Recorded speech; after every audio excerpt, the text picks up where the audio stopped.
So, everyone knows who Charles Dickens is. He was this really awesome writer who kinda sorta defined the Victorian era, even though he technically wrote in the Georgian era mostly, at least in a literary sense. So all you steampunk bozos should be damn grateful. And everyone's seen an adaptation of A Christmas Carol at some point in their lives, unless they're like dead or Amish or something. He also wrote Oliver Twist, which I think is about a kid who wants more porridge, and sometimes he's an adorable cartoon cat or something. Anyway, Dickens was friends with this dude named Wilkie Collins, who had an epic beard. And the two are so closely linked that Collins is sometimes called the Dickensian ampersand, which has really gotta suck. I mean, would you want to go down history as just being another dude's bro? Maybe that's why he became a junkie, but I'm getting ahead of myself. So, Dickens was born in 1812, around the same time that America was kicking some British hiney for the second time. America! Fuck yeah! His dad, John Dickens, worked as a clerk in a pay office, which turned out to be a pretty poor career choice since he was terrible at things like math and finances and pretty much everything you'd expect a pay clerk to be good at. Long story short, Daddy Dickens got sent to prison after accumulating a big old debt, and Charles got sent to work in a factory, where he spent a few years in terrible child labor. Eventually, his dad got released from jail and somehow managed to fix the Dickens' horrible financial situation, and a 12-year-old Dickens got sent to school for the next few years. But even as he learned the ways of the writer, his mind was still clouded with the terrors of factory life.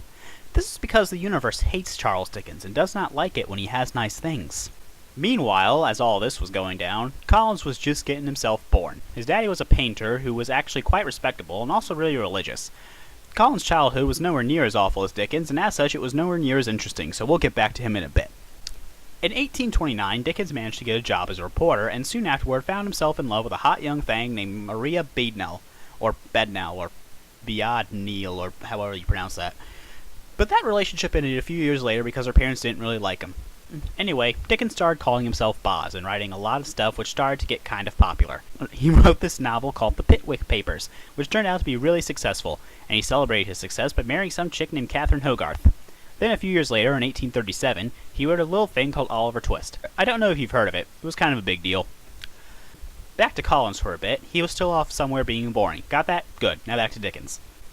The universe apparently went to sleep, or it was busy making butterflies cause storms or something, because it didn't notice that Dickens had become a novel-writing fool, churning out kick-ass masterpieces like there was no tomorrow. In 1844, he published A Christmas Carol, and shortly afterward met a group of time-traveling alien ghosts. Or maybe that was an episode of Doctor Who. I don't know, I'm not a historian. Dude was basically traveling all over Europe, writing books and stories and stuff, being awesome. In 1851, he met some law student named Wilkie Collins, finally making that guy's life actually interesting.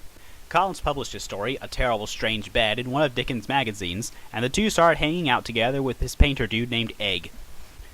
So they were all basically chillin', with Collins bragging about all the sex he's had because Dickens and Collins were basically more well-read versions of dude bros.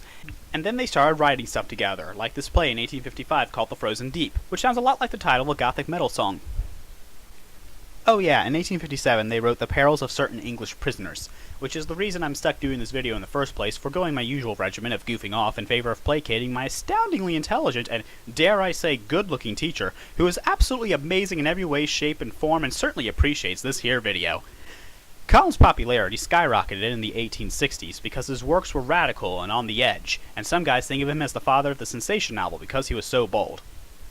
And then he became addicted to opium, because this was England in the 1800s and everyone was getting addicted to opium. Naturally, this had an adverse effect on his health, and along with the declining health of Dickens' son, led to the end of the pair's epic bromance. The two remained estranged until Dickens' death in 1870, though Collins kept writing even after that. Evidently, the universe suddenly noticed that Dickens had an awesome bro and realized it needed to fix that.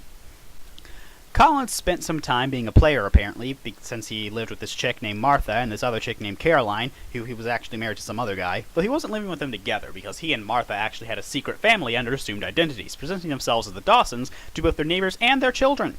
This proves that Collins was living the overly complicated life of an oversexed sitcom character well before such a character archetype even existed.